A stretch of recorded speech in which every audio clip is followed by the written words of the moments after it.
राज ने रचना को बिना कपड़ों के अपने दोस्त के साथ अंगे हाथों पकड़ चुका था।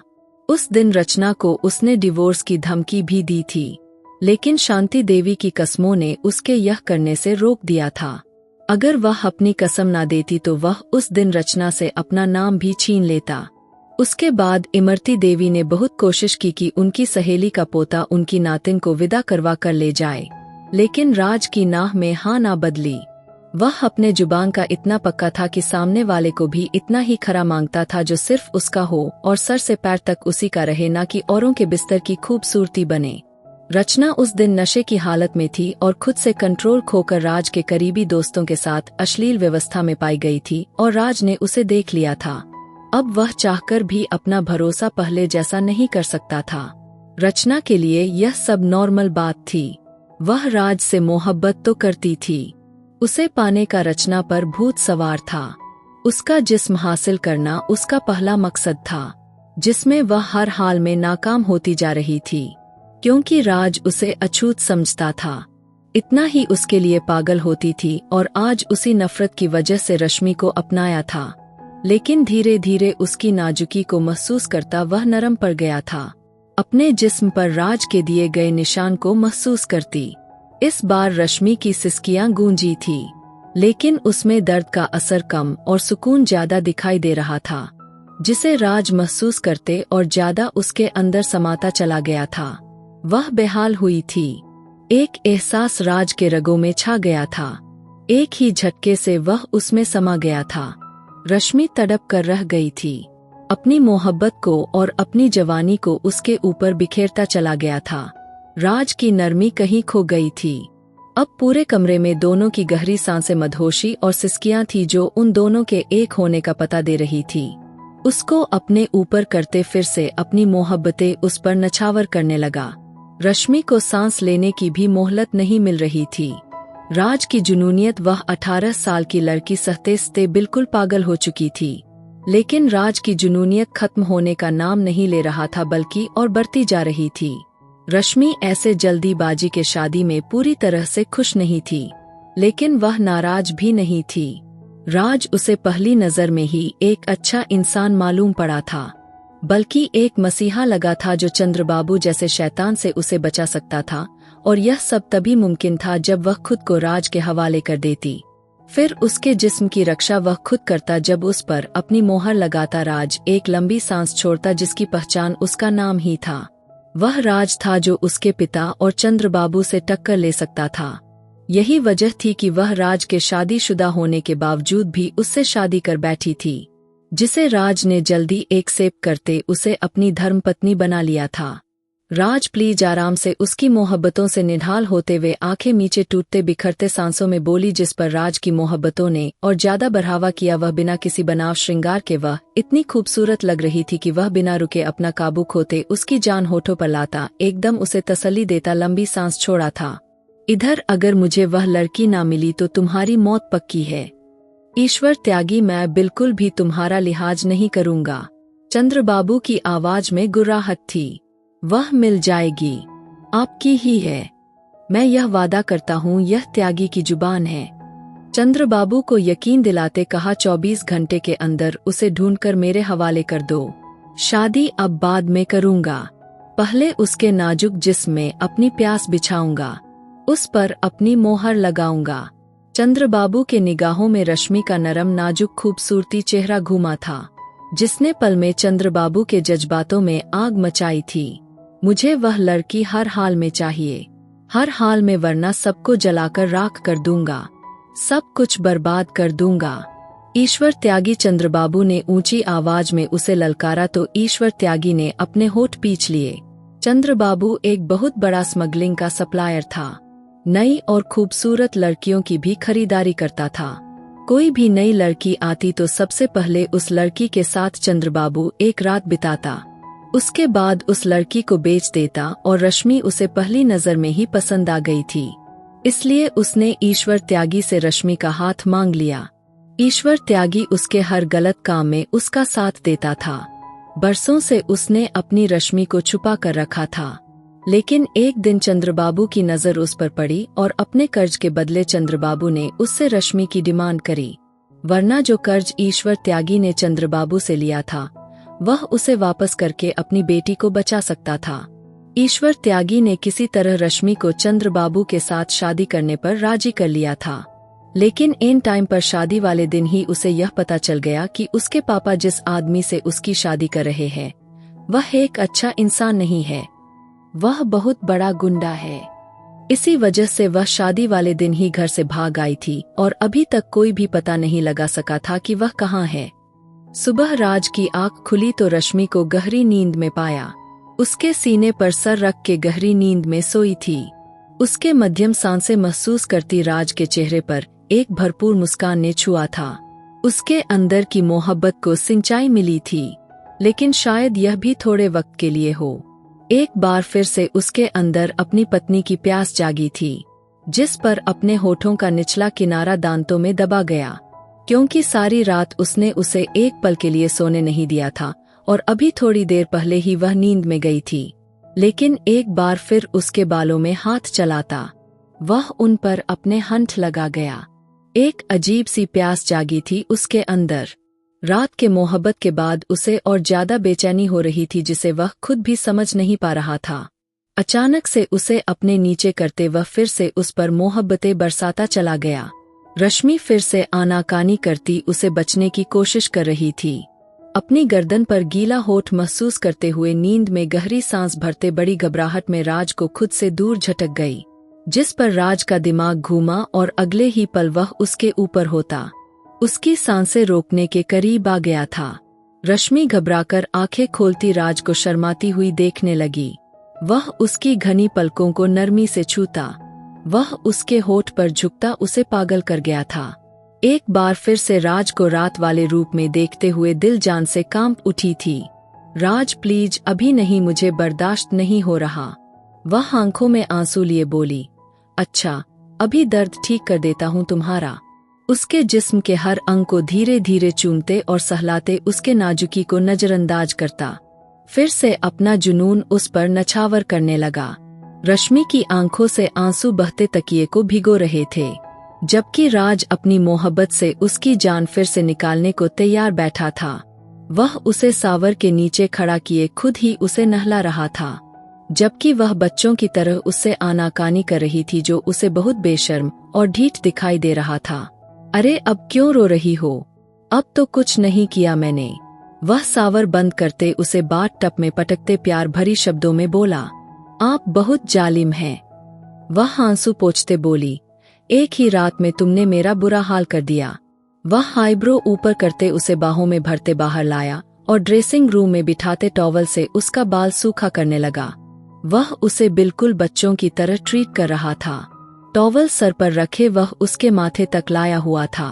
उसके लाल होठों को देखते राज ने फिर से प्यार भरी मोहब्बत की। रश्मि ने उसे जोर से चुटकी काटी। अरे मार क्यों रही हो? राज ने उसे घोरा। जो आप कर रहे हैं उसका क्या? इतना पागल दीवाना कौन होता है? रात से अब तक आपने मुझे पागल कर दिया है। एक तरफ मुझसे नफरत करते हैं और दूसरी तरफ यह सब नरम शब्दों में पलके गिराए शिकायत कर रही थी। उस वक्त गुस्सा था, मैं तुमसे नफरत क्यों करने लगा? वह अब की बार गंभीर हुआ। गुस्सा किया क्योंकि तुमने मुझसे झूठ बोला था। वह उसका एक ड्रेस अलमारी से निकालता उसकी तरफ बढ़ाया तो यह ड्रेस कब लाया आप? वह हैरान होती उसके हाथ में से ड्रेस देखती बोली। राज ने गहरी सांस भरी और वह उसे क्या बताता। यह सब ड्रेस उसने रचना के लिए लाए थे जब उनकी शादी हुई थी, लेकिन यह सब ड्रेस बिल्कुल अनछुए थे। वह मार्केट जाता तो जब भी कुछ पसंद आता तो ले आता, लेकिन यह उसके मन में ही रह गया। वह अपनी पत्नी को दे नहीं पाया। रचना सिर्फ उसकी पत्नी थी, लेकिन उसने आज तक रचना को छुआ नहीं था। रश्मि एक दिन में ही उसकी पत्नी बन गई। मैं पहना दूं? वह ड्रेस हैंगर से निकालता पूछने लगा। नहीं, मैं खुद पहन लूंगी। वह घबराकर जल्दी ड्रेस लेती ड्रेसिंग रूम में बंद हो गई, जबकि राज भी अपना ड्रेस लेता बाथरूम में बंद हो गया। इधर ईश्वर त्यागी मैडम जी का पता चल गया है। ईश्वर त्यागी के खास आदमी ने उसे आते ही खबर दी कहाँ है। ईश्वर त्यागी ने बड़ी बेचैनी से पूछा था तो उसके आदमी ने अपने पीछे खड़ी लड़की की तरफ इशारा किया था। त्यागी एक पल को सोच में पड़ गया। वह खूबसूरत लड़की बहुत ही खूबसूरत कपड़े पहने थी। ईश्वर त्यागी से अपना नजर हटाना ही मुश्किल हो गया था। आपकी बेटी मिसिंग है, वह बड़ी स्टाइल से कहती। हाँ, मेरी बेटी है। कहाँ है वह? ईश्वर त्यागी की बेचैनी वह लड़की अच्छे से जान सकती थी। मैं बताती हूँ वह लड़की कहाँ है। वह लड़की राज के पास है। वह उसकी अगली बात पर ईश्वर त्यागी के चेहरे का रंग बिल्कुल फीका पड़ गया था। राज उसे अपनी आवाज अब खाई से आती हुई सुनाई दी। वह वहां कैसे पहुंच गई? ईश्वर त्यागी ने हैरानी से पूछा। जैसे भी पहुंची इस बात को छोड़ दो। पहुंच गई है ना, अब उसे वापस लेकर आओ। तभी तुम्हें ईश्वर त्यागी यानी तभी मैं तुम्हें ईश्वर मानूंगी। रचना ने बड़ी मासूमियत से कहा। मुझे अपनी बेटी राज से वापस लेने आती है, समझी? वह बड़े गुस्से से बोला। रचना ने एक गुस्से वाली मुस्कान उसको पास की, जबकि उसने रश्मि और राज की शादी की बात को छुपा लिया था। वह नहीं चाहती थी ईश्वर त्यागी रश्मि और राज के शादी की बात सुने, रश्मि को वापस ही ना बुलाए। क्या हुआ? कहाँ से आ रही हो? हवेली में घुसती हुई शांति देवी ने उसके चेहरे पर एक अजीब सी खुशी देखी तो पूछ लिया। अरे माँ जी, यहाँ आओ, मैं आपको एक अच्छी न्यूज सुनाती हूँ। वह शांति देवी का हाथ थामे सोफे पर बैठी। बहुत जल्द रश्मि नाम का कांटा हमारी जिंदगी से निकल जानी है। जस्ट वेट, बस थोड़ा इंतजार करना पड़ेगा। बोली। क्या मतलब? क्या करके आई हो तुम? शांति देवी घबरा गई। माँ जी प्लीज, अब लेक्चर देना मत शुरू हो जाना। उनके शब्द अभी मुंह में ही थे कि राज रश्मि का हाथ थामे उसे लिए डाइनिंग टेबल पर आया। सुबह नाश्ता उन्होंने रूम में किया था और अब खाने के वक्त वह बाहर निकले थे। शांति देवी ने मुंह बनाया लेकिन चुप रही। खाने के बीच थोड़ी थोड़ी नजर राज उचलती निगाह से अपने दुश्मन के रूप में छुपे दोस्ती को देख लेता। उसका अंदाज इस तरह जानलेवा था कि अचानक से रचना को राज की नजरों में अपने लिए जलन महसूस हुई तो खाना खाते खाते उसे हिचकी आने लगी। आप ठीक है? उसके तरफ रश्मि ने पानी का गिलास बढ़ाया और उसकी कमर को सहलाया। राज ने नामे सिर हिलाया कि इतने में नौकर ने आकर किसी ईश्वर त्यागी की आने की खबर दी। राज के चेहरे को एक मुस्कान ने छुआ तो वहीं रश्मि के चेहरे का रंग बिल्कुल उड़ा था। उसने बेकाबू राज की कलाई को दबोच लिया। मैं जब तक ना कहूं तुम बाहर मत आना, वह धीरे से उसके कान में बोलता उठ गया, जबकि रश्मि दिल ही दिल में भगवान का नाम जाप करने लगी थी। राज बाहर हॉल में आया तो ईश्वर त्यागी बेचैनी से चक्कर काट रहा था। कहो ईश्वर त्यागी, कैसे आना हुआ? राज ने सोफे पर बैठते टांग पर टांग जमाए बड़े गुस्से में कहा। मैं यहाँ तुमसे बहस करने नहीं आया, अपनी बेटी लेने आया हूँ।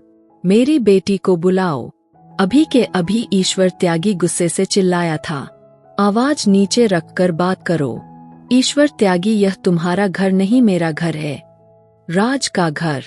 खबरदार, जो आवाज ऊंची की तो हलक से खींच लूंगा तुम्हारी आवाज को। राज गुस्से से दहाड़ा। वह भी ऊंची आवाज में बोला, मेरी बेटी को मेरे हवाले कर दो। ईश्वर भी अपनी डिमांड से पीछे नहीं हटा था। कौन सी बेटी? तुम्हारी बेटी? वह यहाँ जब आई थी तो ईश्वर त्यागी की बेटी थी, अब वह राज की पत्नी है। राज की कड़कदार आवाज पर ईश्वर त्यागी ने अपनी मुट्ठियां जोर से बंद की। नामुमकिन, ऐसा हो ही नहीं सकता। मेरी बेटी मेरे साथ ऐसा बिल्कुल नहीं कर सकती। ईश्वर त्यागी का दिल बुरी तरह से धड़क रहा था। आपकी बेटी न सिर्फ मेरी पत्नी बन चुकी है, बल्कि हमारे बीच एक गहरा संबंध भी जुड़ चुका है। आपके लिए यही अच्छा होगा कि आप यहाँ से अपना रास्ता नापिए। देखो राज, तुम्हारी दुश्मनी मेरे साथ है। मुझे जो करना है मेरे साथ कर सकते हो। मेरी बेटी को बीच में मत डालो, उसे छोड़ दो। ईश्वर त्यागी राज बड़ी गुस्से से भरी आवाज में बोला था। खबरदार, जो अपनी जुबान से मेरी पत्नी को मुझसे छोड़ने को कहा तो मैं जान ले लूंगा तुम्हारी। चलो निकलो यहाँ से जल्दी। वह गुस्से से बोलता हाथ के इशारे से बाहर का दरवाजा दिखाया। तुम्हें यह सब बहुत महंगा पड़ेगा। अपनी बेटी तो मैं तुमसे लेकर रहूंगा। Just wait. ईश्वर त्यागी अपने शॉल को ठीक करते दूसरे कंधे पर डालते बाहर चले गए, जबकि राज वापस अंदर की तरफ आया था, जहां रचना ने रश्मि पर हाथ उठाया हुआ था। रचना अचानक राज की आवाज पर उसका हाथ हवा में ही रुक गया। चेहरे पर एकदम हवाइयां उड़ने लगी। तुम्हारी हिम्मत कैसे हुई मेरी पत्नी पर हाथ उठाने की? राज ने रश्मि को अपने साथ चिपकाया तो रश्मि ने हैरानी से बिन कहे शब्दों से उस आदमी को देखा जो एक रात में ही इतना बदल गया था। यह लड़की मेरी पत्नी है। राज ने उसकी बात काटी। राज, तुम रचना से ज्यादा उस लड़की को कैसे अहमियत दे सकते हो? शांति देवी ने भी बीच में बोलना जरूरी समझा, क्योंकि अब इस लड़की को एक धर्मपत्नी की हैसियत दे चुका हूँ। यह मेरी धर्मपत्नी है। उसे और ज्यादा अपनी बाहों में दबाता हुआ उसके पैरों तले से जमीन खींच लिया था। उसका इस तरह बेबाक अंदाज देखती शांति देवी समेत रचना को भी बहुत गुस्सा आया था, लेकिन राज के आगे बोलना मतलब अपनी सामत लाने जैसा था। डार्लिंग, चलिए, मुझे तुम्हारी प्यास हो रही है। मुझे तुमसे सुकून चाहिए। वह गंभीर शब्दों में कहता रश्मि को अपने साथ चिपकाए अपने रूम की तरफ बढ़ गया। रश्मि ने रूम में आते ही एकदम राज से दूरी बनानी चाहिए। खबरदार, जो तुमने 1 इंच की भी दूरी बनाई तो जान ले लूंगा तुम्हारी। राज ने उसे घूरते हुए कहा तो वह मुंह बनाकर उसे देखने लगी। राज से अब तक क्या कर रहे हैं?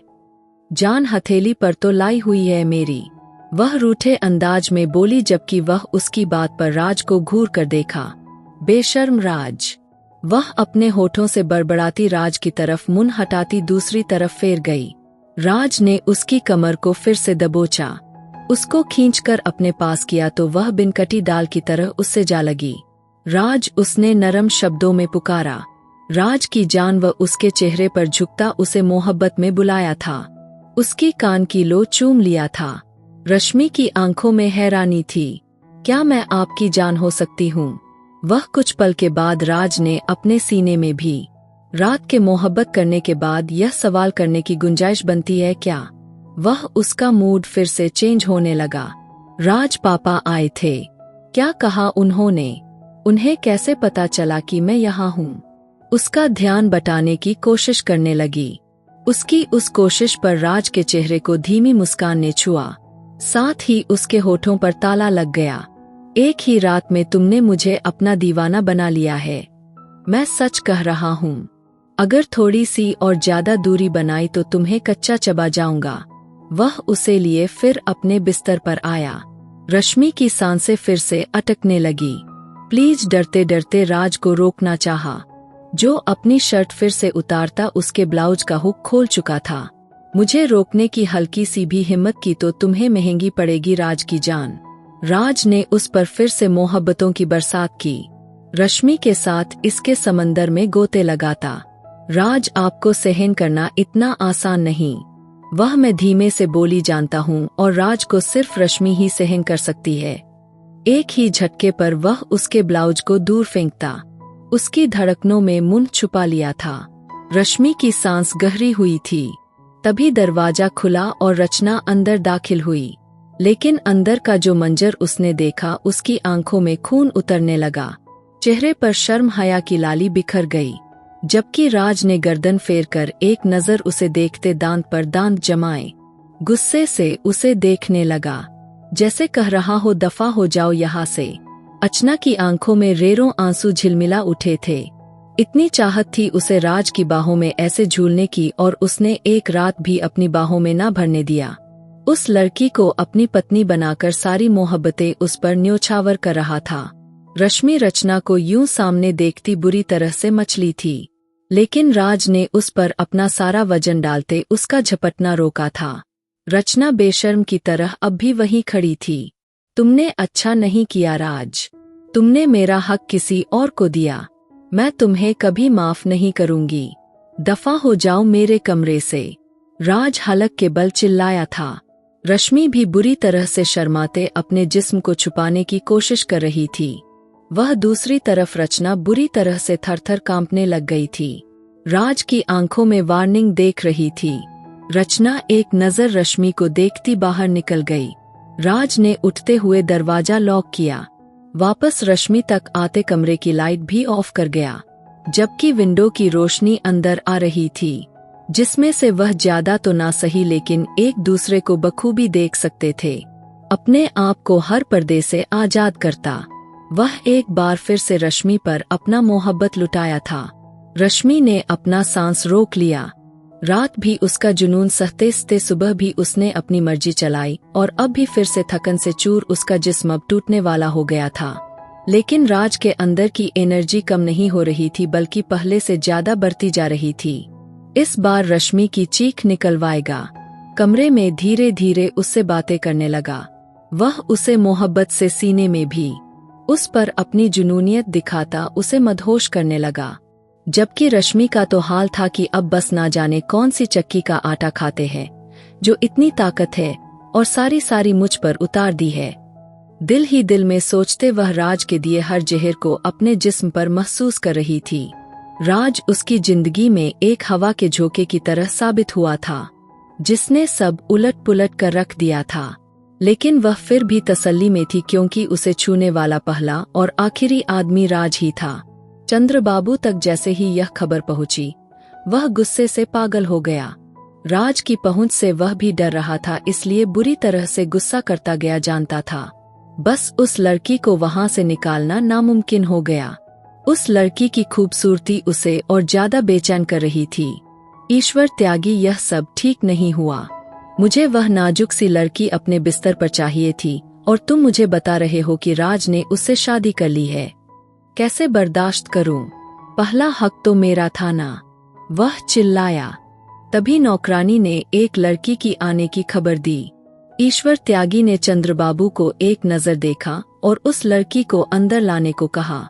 रचना ने अंदर आते ईश्वर त्यागी को गुस्से से देखा। कैसे बाप हो तुम और कैसा नियत है तुम्हारा कि एक लड़की को नहीं ला सके? वह भड़की थी। चंद्रबाबू की निगाहें उसके जिस्म के आर पार हुई थी, जो अनजाने में ही ईश्वर त्यागी से बात करते चिल्ला रही थी। राज की पहुंच को कौन नहीं जानता। रश्मि के लिए उसकी आंखों में मैंने जुनूनियत देखी थी। मैं कैसे उसे साथ ला सकता था? राज अपने दुश्मनों से बाद में बात करता है, गोली पहले चला देता है। ईश्वर त्यागी ने नफरत से कहा, तो ठीक है, मैं तुम्हारी मदद करूंगी, उस लड़की को तुम तक पहुंचाऊंगी, लेकिन उसके बाद वह लड़की दोबारा राज तक नहीं पहुंचनी चाहिए। वह उन्हें वार्निंग कर रही थी, जबकि चंद्रबाबू की नीयत अब उस लड़की के ऊपर खराब हुई थी। उसे तो बस एक नया चेहरा चाहिए था और वह लड़की जवानी से चूर थी। उसे क्या फर्क पड़ता? तो वह लड़की ही ना, जैसे ही मिलेगी मैं उसे चंद्रबाबू के हवाले करूंगा और तुम्हें मुन मांगी रकम भी दूंगा। ईश्वर त्यागी की बात पर रचना ने चंद्रबाबू की तरफ देखा। उसे बर्बाद कर देना, उसे कहीं का मत छोड़ना, वे किसी को मुंह दिखाने लायक ना रहे। इतना बुरा हाल कर देना कि राज उसे दोबारा अपना ना सके। रचना के होठों से नफरत निकल रही थी। तुम्हारा राज से क्या संबंध है? चंद्रबाबू की गहरी नजर उसके जिस्म के आर पार होती हुई दिखाई दे रही थी। पति है वह मेरा, लेकिन एक दिन भी मेरे पास नहीं आया। तुम्हारी बेटी एक ही रात में उसकी धड़कनों तक पहुंच गई है। रचना की बात पर चंद्रबाबू की आंखें चमक उठी। रचना के जरिए राज से बदला लेने का सुनहरा मौका लगा था। वह पलटी थी कि चंद्रबाबू ने उसे अपने कब्जे में ले लिया। वह बुरी तरह से बौखला गई, लेकिन चंद्रबाबू ने उसे सोचने समझने का मौका ही नहीं दिया। अपने कंधे पर उठाए अपने बेडरूम में लाया और उसकी चीख कमरे से बाहर तक आ रही थी। उसने उसे बर्बाद कर दिया जिसे वह अपनाना चाहती थी। उसको छोड़कर बाकी सब ने उसे बर्बाद कर दिया था। राज के लायक नहीं थी। रचना के हर अंग को जख्मी करके उससे शारीरिक संबंध बनाए थे और फोन पर राज को वार्निंग दे रहा था। अपनी पत्नी चाहिए तो मेरी रस्म मेरे हवाले कर दो। चंद्रबाबू गुस्से में कहता रोती चिल्लाती रचना को तार तार कर रहा था, जबकि ईश्वर त्यागी सर पकड़े बैठ गया। शाम होने वाली थी, जबकि वह दोनों एक दूसरे से लिपटे गहरी नींद में थे। थोड़ी देर पहले ही सावन लेते हुए वह जोत बत्ती कर चुकी थी, भगवान को सुला चुके थे। राज के नंबर पर कॉल आई थी। उसकी आंख खुली, धीरे से रबसिमी की तरफ देखता जिसका चेहरा बहुत लाल हो रहा था। सर्दी की रात थी और ऐसे में वह 3-4 बार नहा चुके थे। अब वह बिल्कुल हार गई थी। उसके सीने पर सर रखे सो रही थी। राज के होठों को एक मुस्कान ने छुआ। मोबाइल पर कॉल एक बार फिर से आने लगी। राज ने कॉल रिसीव की और आगे से जो खबर उसको सुनने को मिली, उसको लगा उसकी सांसें थम गई हो। आंख मीचे कॉल बंद करता, क्योंकि चंद्रबाबू ने वीडियो कॉल की थी। जिस हाल में रचना थी उसे देखकर उसकी हालत खराब हो रही थी। रचना पूरी तरह जख्मी थी। जो भी था, लेकिन वह अभी भी उसकी पत्नी थी। रश्मि का सर बहुत आराम से तकिए पर रखते खुद जल्दी उठता ड्राइंग रूम में बंद हुआ था। तैयार होता बाहर निकल गया। वहां पहुंचा तो चंद्रबाबू फरार हो चुका था। वह रोते हुए गहरी सांस भरते बोली, राज उसे जल्दी से अस्पताल ले गया। राज ने अपनी शर्ट उतारकर उसके पूरे शरीर को ढकने की कोशिश की। गुस्से से बोली, मुझे मर जाने दो राज, मैं इस सब की खुद जिम्मेदार हूँ। मैं बहुत बुरी हूँ, ना अच्छी बेटी बन सकी ना अच्छी पत्नी। मैं तो अच्छी इंसान भी नहीं बन सकी। रश्मि की इज्जत का सौदा करने आई थी और अपनी इज्जत गवा बैठी। वह दोनों हाथों में अपना चेहरा छुपाए फूट फूट कर रो दी। उसकी बात पर राज ने अपने होंठ बुरी तरह से भी लिए। उसका जी चाहा कि सामने उस लड़की का गला घोट कर मार डाले, लेकिन वह अपने किए की सजा भुगत चुकी थी। धीरे से उसे अपने बाहों में उठाते बाहर लेकर आया। पहली बार राज ने उसे छुआ था, जबकि कई लड़कों के साथ उसका संबंध रह चुका था। रचना ने बड़ी तरसती नजरों से उसे देखा, जिसको पाने के लिए वह कई बिस्तरों तक गई, लेकिन आज उसी के नजरों में बुरी तरह से गिर चुकी थी। और जब उसने छुआ तो वह उसका आखिरी दिन था। अस्पताल पहुंचते कुछ ही देर में रचना ने दम तोड़ दिया था। वह अपनी कर्मों की सजा भुगत चुकी थी। कई दिनों की कोशिश के बाद चंद्रबाबू भी पकड़ा गया था। उसका पूरा टीम पकड़ा गया था।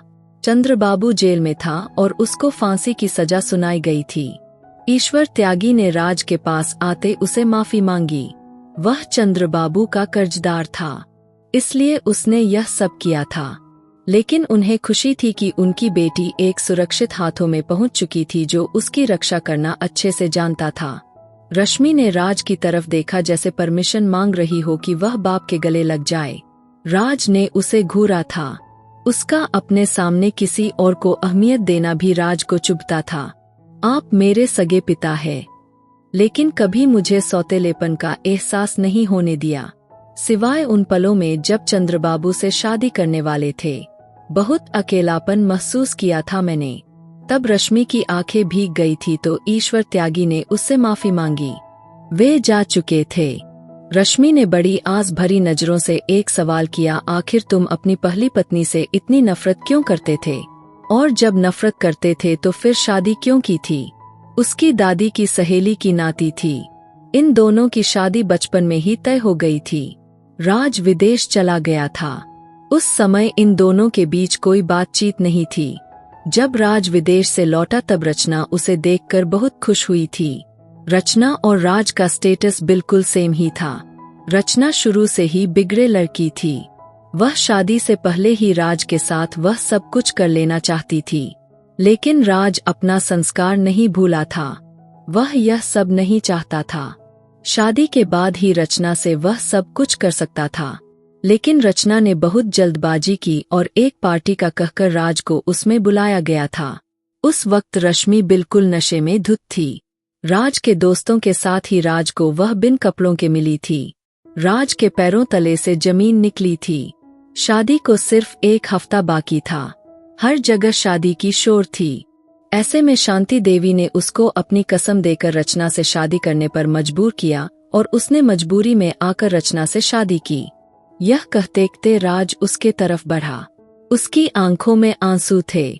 आज के बाद यह आंखें मुझे मुस्कुराती हुई मिले। उसे अपने साथ लगाया। राज, मैं ईश्वर त्यागी की सगी बेटी नहीं। मैंने भी आपसे झूठ बोला था। वह सर झुकाए बोली, जानता हूँ पहले दिन से। तभी कहा था कि तुम्हारा झूठ की सजा मैं तुम्हें मोहब्बत से दूंगा। वह उसके माथे पर हंठ रखकर बोला, अब छोड़ो इन सब बातों को। मुझसे ज्यादा किसी और को फोकस करती हो। मुझे बहुत गुस्सा आता है। वह उसके गालों में दांत गालता बोला, हे भगवान राज, आप तो मोहब्बत के प्यासे बन गए हो। आज रात बनूंगा। रश्मि राज की मोहब्बत और उसकी सच्ची मोहब्बत में दिन ब दिन निखरती जा रही थी। उसके चेहरे पर चेहक राज को बहुत अच्छे लगते थे। एकदम से वह अपनी बाहों में भर गया। राज वह एकदम डर गई। क्या हुआ? इतना डर कैसा? राज पर भरोसा रखो, हल्की सी चोट भी नहीं पहुंचने दूंगा। यूं नो तुम मेरी जिंदगी, मेरे दिल में आने वाली पहली लड़की हो। तुमसे पहले जिंदगी फीकी थी, तुमने मेरी जिंदगी में रंग भर दिए। तुम मेरी वफादार पत्नी हो, सिर्फ मेरी हो। राज तुम्हारा है। उसे कमरे में लाते बिस्तर पर लिटाते उसके माथे पर हंठ रख गया। पूरा राज भी मेरा और उसकी जुनून भी मेरी। रश्मि ने राज को पहली बार अपने सीने में खुद से चिपकाया था, जिस पर राज बिल्कुल पागल हुआ था। उसके ब्लाउज और पेटीकोट को फिर से अलग फेंकता, उसके पूरे शरीर को चूमता उसे भी पागल कर दिया था। वह बहुत तड़प रही थी। सिर्फ उसके होठों से राज सुनाई दे रहा था। राज को तो बोलने तक की फुर्सत नहीं थी, सिर्फ उसको चूमे जा रहा था। फिर रश्मि ने एकदम से उसको अपने सीने से चिपकाकर अपनी सांसों को रोका था और उस रात पूरी रात इसके समंदर में तैरते रहे। शांति देवी ने भी रश्मि को स्वीकार कर लिया था। शादी के ठीक 9 महीने के बाद रश्मि ने राज के बच्चे को जन्म दिया था। वह लड़का था। अब और राज का प्यार रश्मि के लिए दुगना हो गया था। यह था राज और रश्मि की प्रेम कहानी। और मेरी वीडियो आप लोग जहां कहीं से भी देखते हैं, कमेंट में अपने शहर और राज्य का नाम जरूर बताएं। मुझे आप लोगों के कमेंट पढ़ने में बहुत आनंद आता है और उन सभी का मैं बहुत बहुत धन्यवाद करना चाहती हूँ, जो लोग मेरी वीडियो को देखते हैं, लाइक करते हैं और शेयर करते हैं। अगर आपको आज की कहानी पसंद आई है तो वीडियो को जरूर लाइक कीजिएगा और अपने दोस्तों के साथ शेयर भी कीजिएगा। और हाँ, अगर आपने अभी तक हमारे चैनल को सब्सक्राइब नहीं किया है तो जरूर सब्सक्राइब कर लीजिए। मिलते हैं हम अपनी कल की एक और नई दिलचस्प कहानी के साथ। मुझ पर सदा अपना प्यार और स्नेह बनाए रखें। सभी को मेरा प्यार भरा नमस्कार दोस्तों। खुश रहें, स्वस्थ रहें, मस्त रहें।